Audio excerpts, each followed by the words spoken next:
Good morning.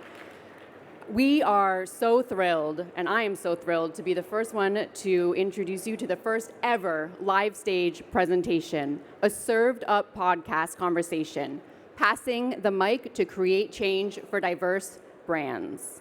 This morning, you're going to hear from a wide range of voices, identifying resources, skills, and tips for emerging and excelling brands. Please join me in welcoming from Southern Glazers, Julie Milroy and Bridget Albert.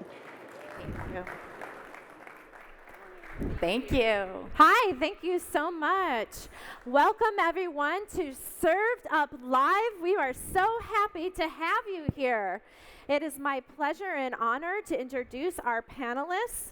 So from the founder and CEO of Happenstance Whiskey out of Tennessee, Miss Paige Parker. Please join us up on stage.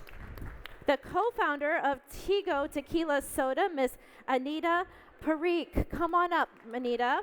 And the SVP of National Accounts on and off premise, Miss April Alejandro. Thank you so much, ladies, for joining us today. So Served Up really came to life during lockdown. Julie and I thought that we really want to create a resource for Southern Glazers, maybe around cocktails to go, or how about sanitation? But that quickly changed with the murder of George Floyd, with the rise of Asian hate, and we knew that the conversations that we need to have needed to be meaningful and thoughtful and represented all communities. And Southern Glazers really got behind this 100%, and I'm happy to say that Southern Glazers is the only distributor that has a podcast that focuses on social justice, equity, change, and we tell some really fun great brand stories. So during this conversation this morning, you're going to hear from some of these brands. We're going to hear about their real stories, their challenges really coming up and forming a brand in our industry. And we're going to lend them some resources and talk about the resources that we have at Southern Glazers through the Incubator Academy. You ladies ready? All right, let's do this. Julie, would you like to start us off? Yes, thank you. Thanks for having us. First off, I'd like Anita, congratulations on Tigo Tequila Soda winning the brand of the seltzers, Battle of the Seltzers. So congratulations.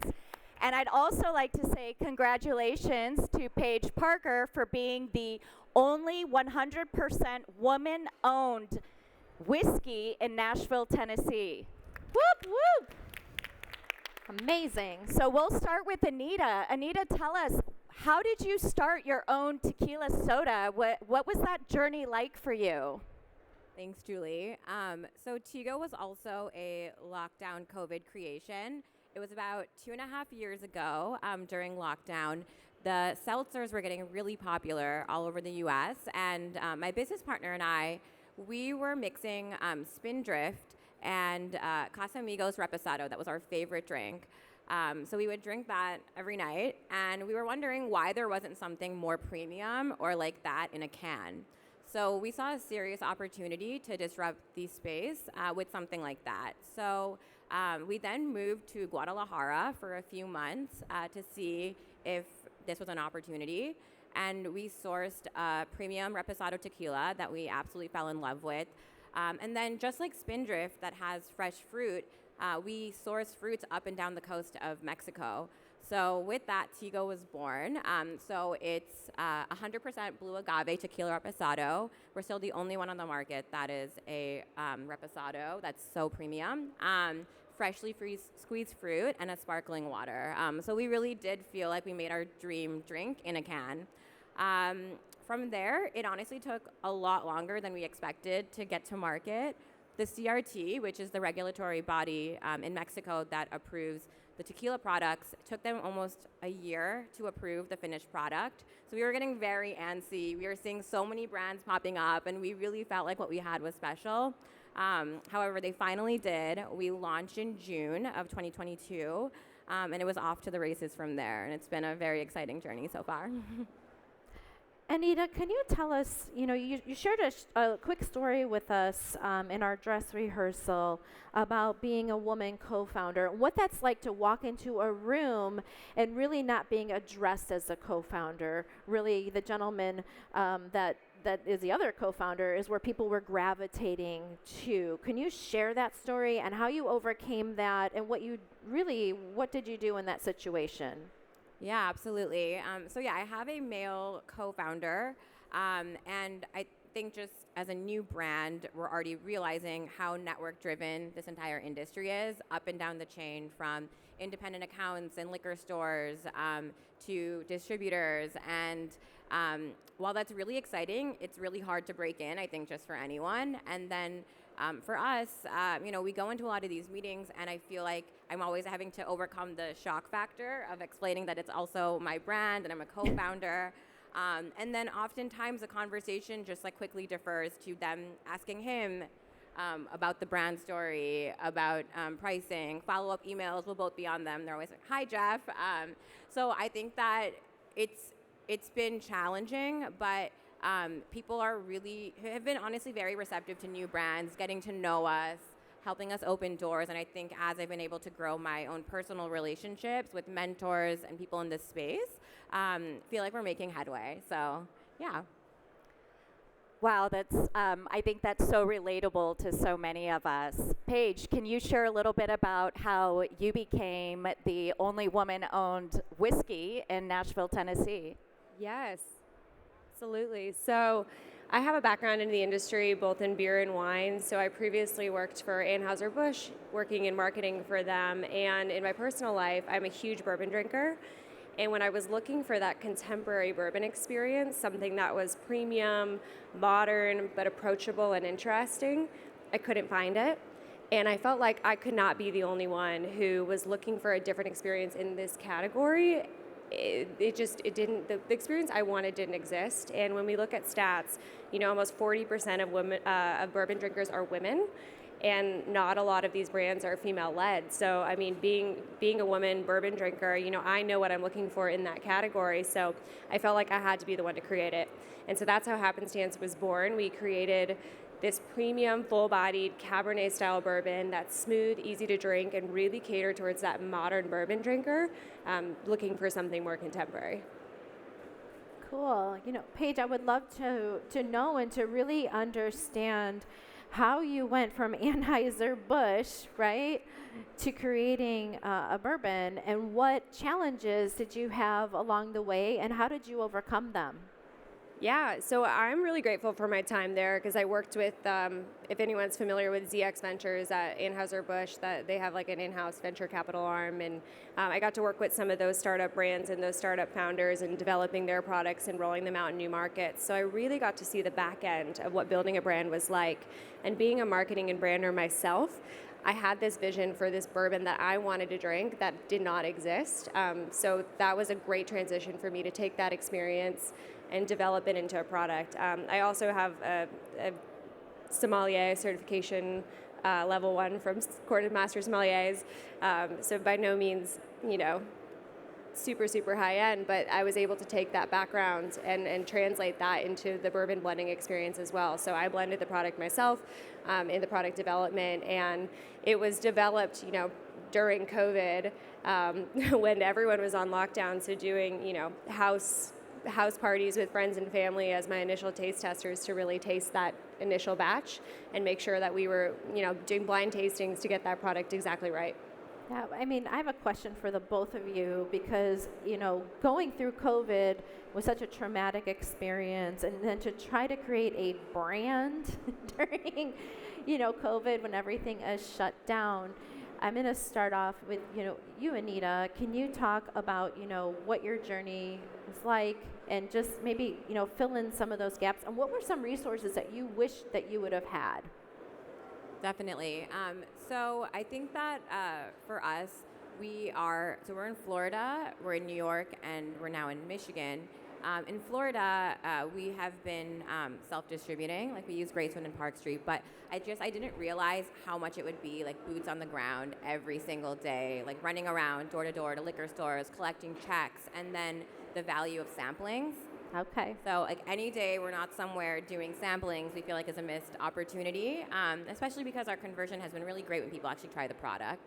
So just knowing that the in-person, face-to-face, liquid-to-lips value and time that it would take to get this off the ground and really penetrate the initial account set would have been really great to know more about that whole journey. And then landing a distributor. It's a lot more challenging than we thought. I think you have this vision when you're going to launch a brand that you're going to have this immediate virality and reception in the market, and it's a lot slower of a process, which has been rewarding too. Like all the little wins are just so exciting. We were really excited to land a distributor in New York and in Michigan, and we're now looking to land one in Florida. But just, it's not been formulaic at all. So more about what they want to see, what they really gravitate to. For example, in Michigan, my business partner and I, we both went to University of Michigan, and what resonated wasn't the product or anything. It was literally that we were speaking to Michigan alumni at RNDC Michigan. So just more insight into that process.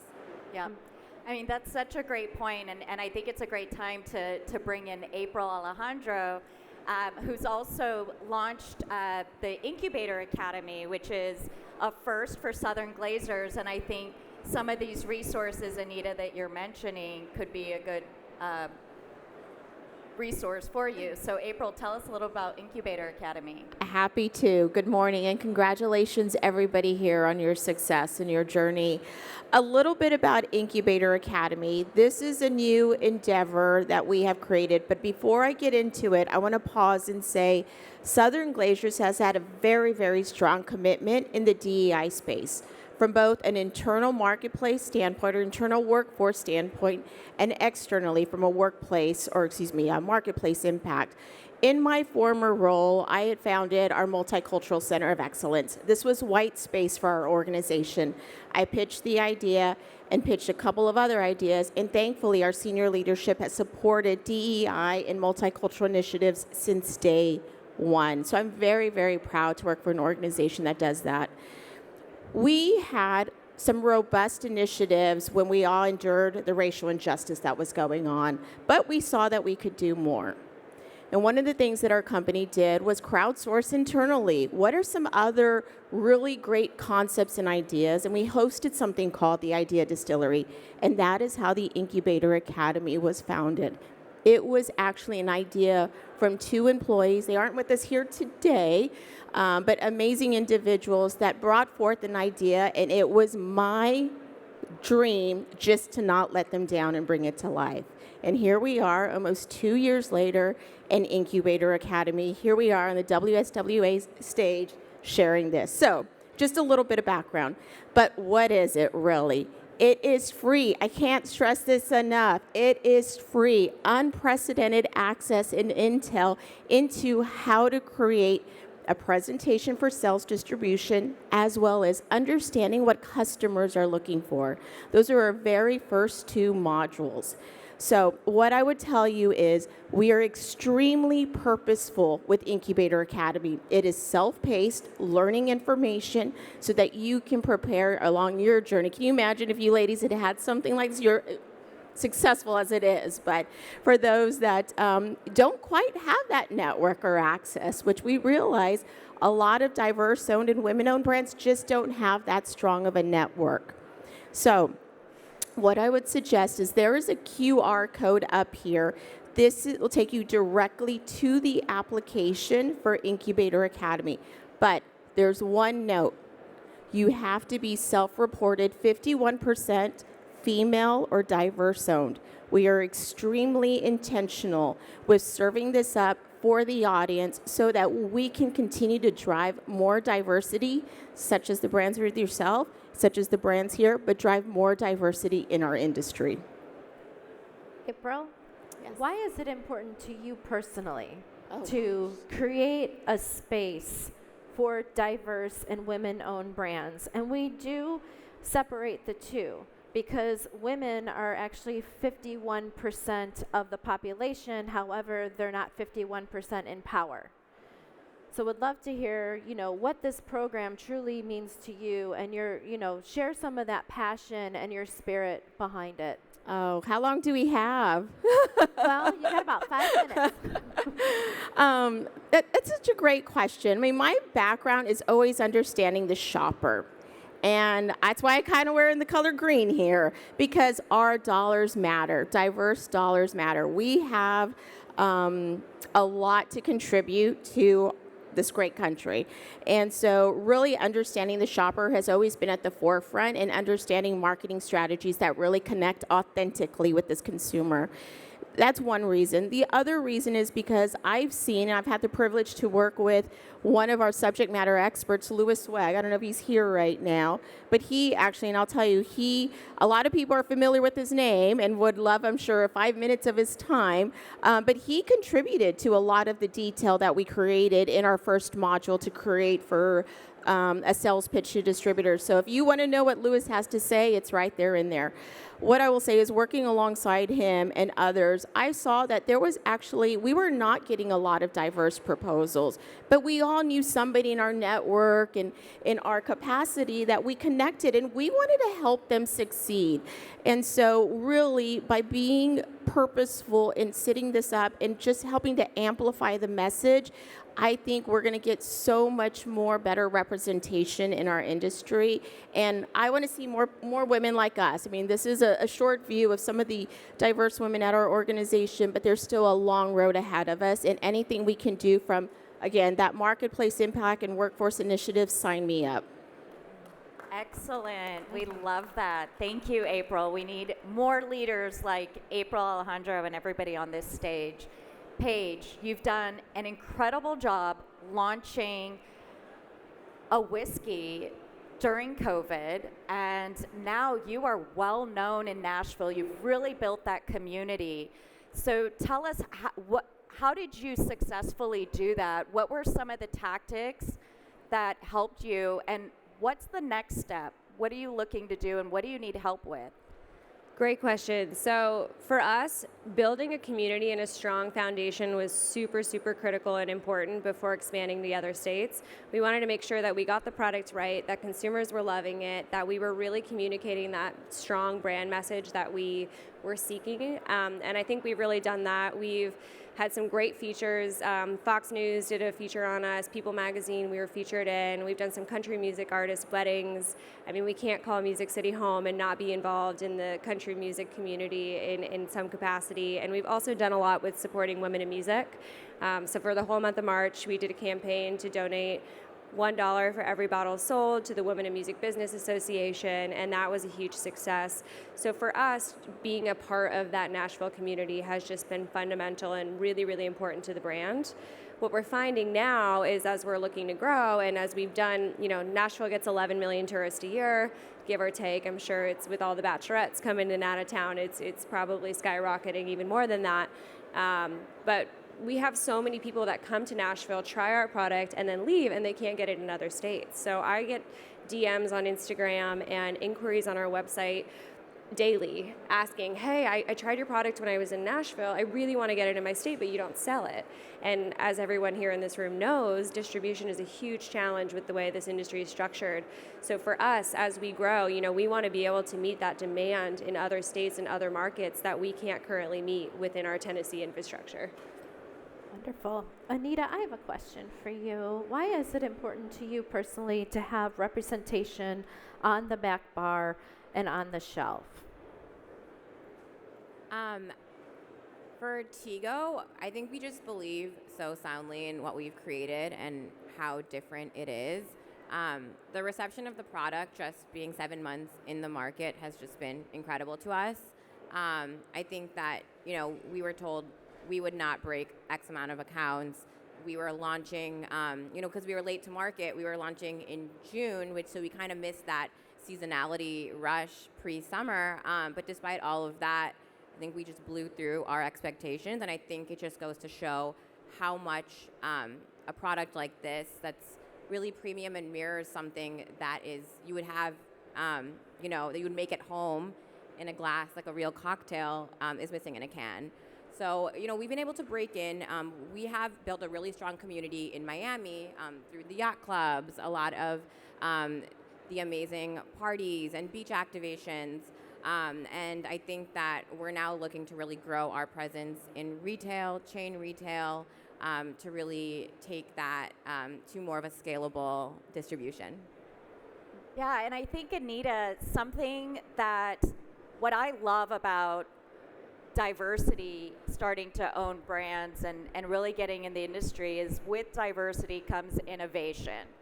And with innovation comes additional profits and revenue, right? And I think it's been proven over and over again. And I think you have a great example of how Tigo Tequila Soda is innovative. Talk to us a little bit about your go-to-market strategy around the music festivals and the playlists that come with every tequila or Tigo soda. Yeah, so a big part of Tigo is building this community. And we've been able to do that in Miami by hosting a lot of music events. So we have concerts. We've been sponsoring diverse artists and talent. We actually even all live in a Tigo house in Miami Beach, where we have nightly events around the clock every weekend. I mean, it really is like the dream. It's been so much fun. And with that, we also have QR codes on all the cans where we broadcast the playlist from these performances to every can. So if you buy the product in a store, you can find these playlists. So as we grow, we want to really be able to integrate this musical component much more deeply. And I think it's going to be integral to growing a really strong community that not just loves the product, but also loves the entire ethos of the brand. Yeah, that's fantastic. It really is. We know, like Julie had said, and I love what you just said, Julie.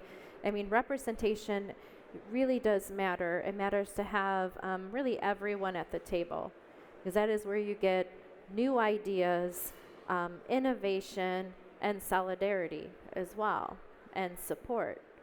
And so, with that, and with it's almost like the second age of brands right now that we're seeing new faces on the back bar, new faces behind the bar, where communities, you can go into the bar and see someone that looks like you. And so what I would like to know really from April, what does that mean for our brands? What does this whole shift, this important shift that should have been all along, why is it important to our brands and to the communities to have that representation and to see it not just only on the back bar, but have it also be in the bars and in our accounts as well? That's an excellent question. And somebody said it yesterday, and I think it's definitely a mantra we live at our organization. I think I've heard Bennett say it once or twice, and that's that we've got to we're serving certain communities. We've got to look and feel and operate as we do in those communities. And it's really important that, again, we're making all initiatives through our organization so that we're connecting more. I will just real quickly highlight to that point some real quick numbers where not just from the Incubator Academy, but what it's also leveraging other opportunities in our organization. As an example, whenever you pitch your brand, we have diversified the community that's actually looking at the brand proposals now. So we did that about two and a half years ago. And I will say it is making an impact. So when we have more diverse individuals looking at brand proposals, we're seeing the numbers go up as well. So just last year, of all new brand proposals that were pitched to Southern Glaciers, 54% of them were women or diverse owned. 54%.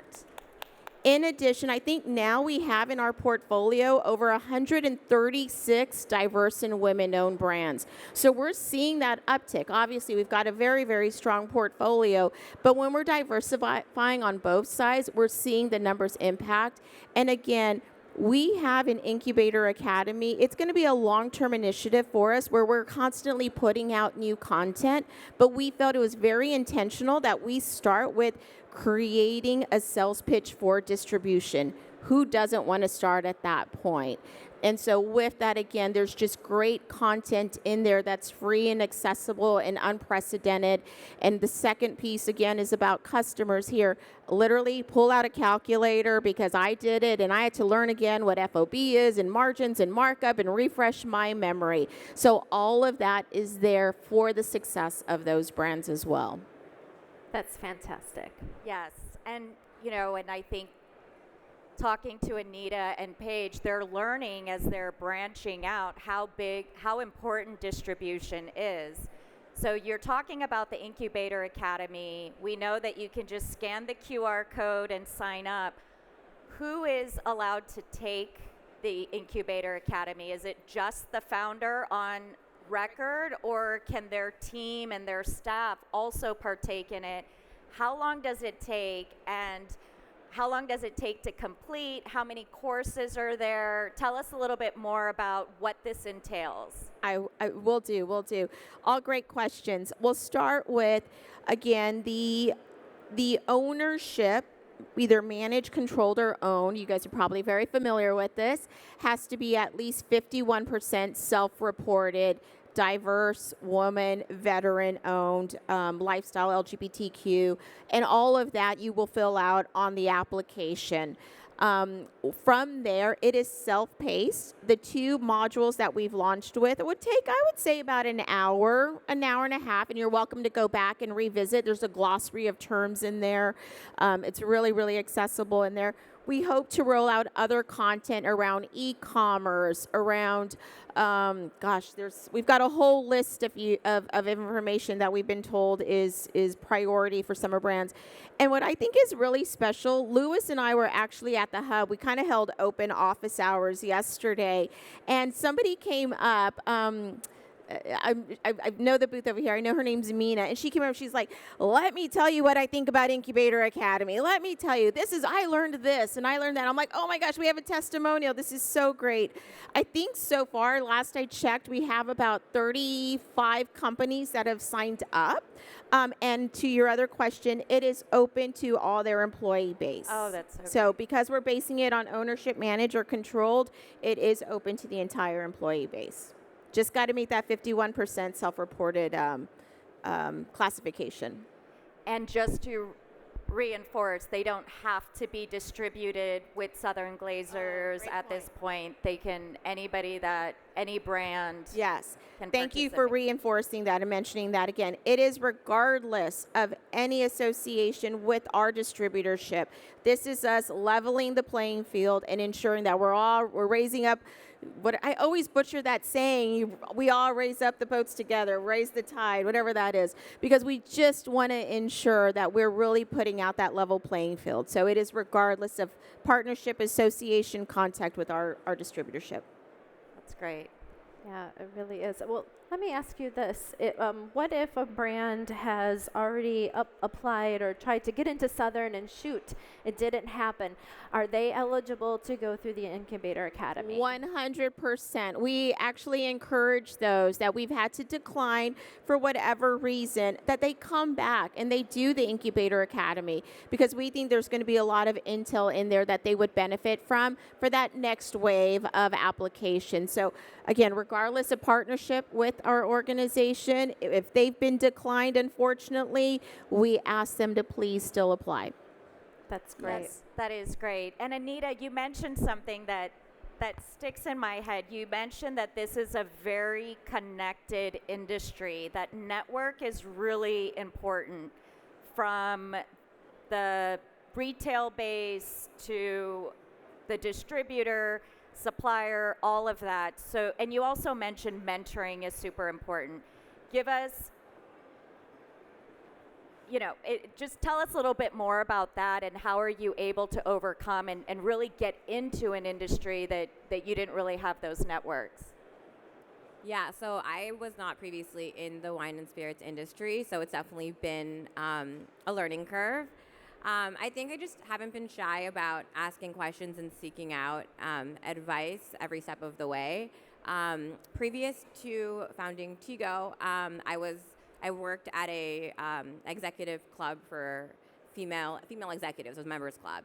So been able to seek out mentors like Julie as well, just across the board, from PR to distribution to marketing to sales to supply chain through that organization that have really helped to get this off the ground. And I mean, I feel like they're just as part of the brand as we are as founders. And we've asked some of them to formally come on as advisors.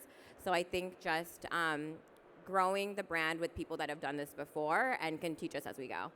That's great. Paige, can you tell us about some of the mentors that you've had along the way? Maybe some folks that helped to open up some doors for you, because I have to tell you something, when you're starting from zero in this industry, I always say you either love it or you just don't. And gosh, you know, you really hope you're growing that network really quickly. I think the same advice that you gave. I think just don't be afraid to ask questions. Don't be afraid to reach out to people who have done it before. I'm very lucky that I've had the opportunity to connect with a lot of other founders and brands within this business and hear about their stories. I think, to your point, a rising tide floats all ships. And, you know, I have the same mentality as well. So, and I know that the founders that I have connected with in this business have also, you know, given me advice. We've connected and shared advice both ways. So I do think it's really important to ask questions and be humble and be continuing to learn from other people who have gone through the experience before as well. That's wonderful. So that now that asks April, and I don't mean to put you on the spot, but will Incubator Academy have a mentorship program associated with it, or how does a brand find mentors and just ask them for that support? That's a great idea, I will say. That's not baked into there right now, but I'm going to pocket that and we'll take that back and talk about it. Some of the things that we have talked about with the evolution is potentially partnerships. I see some friends from Pronghorn here to help amplify the communication. Deborah Brenner from Women of the Vine and Spirits, as well as a few others, Reserve Bar and a few others that we're actively talking to about potential partnerships in different forms. One of the things we've also talked about is really bringing to life, kind of taking it further in live and maybe having not a Shark Tank type experience, but maybe doing something at our Wynwood office, or I know there's development for Tales of the Cocktail programming as well. So we're really kind of taking it on the road. We do ask that, you know, you take the course before, you know, we come together and meet, but I do think that there is an opportunity for mentorship. And trust me, we're going to keep a list of who we're connecting with. It's, again, you know, it may not be the right time for distribution with us, but you've taken this, you're obviously on our radar. That's Great build, great idea. Mm-hmm. Anita, can you give some advice for brands that are diverse-owned, women-owned? You know, what is some advice that you wish someone would have given you when you had this idea to start Tigo Tequila Soda? I think that it's hard to predict the velocity when you get to market. So maybe just as much as we figured it out as we go, I think it would have been great to be a little bit more prepared for this stage that we quickly found ourselves at. Like Paige mentioned, I feel lucky that there's just so much camaraderie in this industry. So even just calling up other founders and being like, how have you structured your organization? What types of key hires did you make right off the bat? But having done that a lot more pre-launch would have been great. So just anticipating and being prepared for potentially quick momentum if you find it. So yeah, it's very exciting, and we're planning as we go, but it would have been great to not necessarily have had to do that. Yeah. Paige, I have the same question for you. What do you wish that someone would have said, you know, that really sound advice before you went forth creating Happenstance? Yeah, I think for me, it's more a matter of not what wasn't said, but what was said. And I got some really great advice early on that when hiring, make sure to build a team that's really excited about the vision that you're building and what you're building. And that has served us so well in with Happenstance in the Nashville community. I mean, every single person that I have brought on our team really shares that same mission and vision, and that has made such a difference because it really does trickle down from the brand through the distributor down to the retailer to the consumer. They can feel that energy that your team puts forth. So that was really awesome advice that I got really early on, and encourage anyone starting a business to share that same advice when hiring. Great. Yeah, that's really great advice to share. And Anita, I do want to know a little bit. You had mentioned when we were talking earlier on that when you were in this battle of the seltzers provided by WSWA, there was one question that kind of threw you off that I think now the Incubator Academy would help prepare you. But tell us a little bit about that and what the challenge was with the one question that kind of stood out around what the buyers asked you. Yeah, so a portion of the Battle of the Brands competition was around sales and marketing. And one of the judges asked us, as a new brand, how are you going to compete with these incumbent seltzer brands that are paying Dave Portnoy $8 million for an Instagram post? And I think we got tripped up because the answer is we can't compete. We just absolutely cannot do that. And we are trying to build a very organic community and feel like the ambassadors of our brand will be people like you and me, especially in these early days when we aren't able to pay a celebrity for one post on Instagram. And I think that we're finding that it's okay to be like very upfront and transparent about our go-to-market, even if it doesn't look like a brand that's in year 4, 5, or 6 in their journey. That's great. I just want to add on to that because I think traditionally the marketing and the sales techniques were really all on the brand. And I think in today's environment, the distributor can really help a lot with that, with a lot of the go-to-market strategies. And this is a new thing, right? It's that the distributor is really becoming a partner with how you get into the market. So April, could you elaborate a little bit on that? Yeah, I will say we do have some of that baked into the second module, which is about developing pitching towards on and off premise customers. We obviously want to set up any brand for commercial success. And so we have seen the tools of the trade that land well, right? So we have some preview in that second module. We have some concepts and ideas, marketing, promotion, different, considerations as you build your marketing plan that are baked into that second module. And it's specifically what we know customers are looking for, on and off premise customers, what they're asking of brands, because again, we've been down that route once or twice before. And so that is all baked in there. So again, just another, endorsement for why there's really valuable content built in Incubator Academy that will help drive your commercial success. Very cool. Paige, can you tell us just 3 things that you want everyone here to know about Happenstance Whiskey? 3 things. Well, we are Nashville's only 100% woman-owned bourbon company. We are a Cabernet-style bourbon, so it's full-bodied, smooth, easy to drink. And we really are all about celebrating life's moments that happen by chance, per the name Happenstance. So we really are about bringing people together, creating community, and our Nashville community is so important to us as our home base. So we really celebrate that in our heritage of this company as we continue to grow and expand beyond Tennessee. Wonderful. Anita, same question to you. Give us 3 things that everybody here should know about Tiga Tequila Soda. So it's for tequila lovers. I think that a lot of people that love their tequila or their said liquor are a bit hesitant to try something in a can. But if you like a really nice tequila and a tequila reposado, I think you'll love Tigo. Secondly, something that we're really proud of is everything is done in Mexico. The finished product, every part of it is created there. We're using all marketing agencies in Mexico. Our employees, most of them except for the boots on the ground in each state on the corporate side, are all based in Mexico. So we're really proud of building a product that is like authentic to where it's sourced from. And then thirdly, I would say that we are really looking for advice around just how quickly we should expand into wear. I think that we've seen a lot of brands expand really quickly, and then it's been hard to support that through sales and marketing. So as we kind of build our strategy for the next 2 to 4 years, like, I would love to hear from people in the audience around advice around how many states should we realistically penetrate, and what does that look like? So no, we're really excited, but also looking for advice and guidance.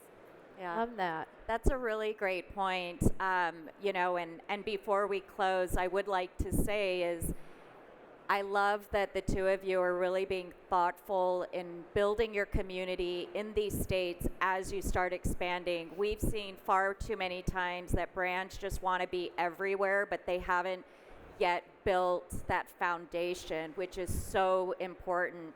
I would just give advice to you right now that having that community within each market and that thoughtful connection with that community so you have those brand lovers are so far more important than just expanding right away. Once you have that core, then you're ready to really expand. So congratulations to both of you. Congratulations to April, and I'll pass it back to Bridget to close us out. Absolutely. So I want to just take a quick moment as well to thank our panelists. It's a very special moment here to be up on stage with each of you. And, a couple of things that stood out with our discussion for me personally was that the organic grassroots efforts to connect to community. It's all about community representation, and you are both crushing it. And thank you, April, for giving us those insights on this really important and first of its kind, folks, program, the Incubator Academy. And I know, if we all have cell phones, don't pretend like you don't. You may have them turned off or sitting on them right now, but make sure that you scan that QR code over there to learn more and share with your friends, that have those diverse and women-owned brands and want to enter the industry to be part of something bigger. So I also want to thank WSWA for taking a chance on Served Up the podcast. We are available, folks, everywhere that you can listen to podcasts. I believe that we're up to 129 shows. We do showcase anyone that's out there doing great social justice work. Again, brands that have great stories, artists, musicians, you name it. So tune in. Would love to, and if you have suggestions for folks to be on our show, we are very open to that as well. So I'd love to close us with a toast. Geez, I wish I had some tequila or whiskey in my hand, right? So a couple things. First, happiness is like a kiss. It's best when it's shared. Thank you all for sharing this space and time with us. I also want to wish everyone here a lot of great health and a whole lot of peace. So thank you for being part of our show. Thank you.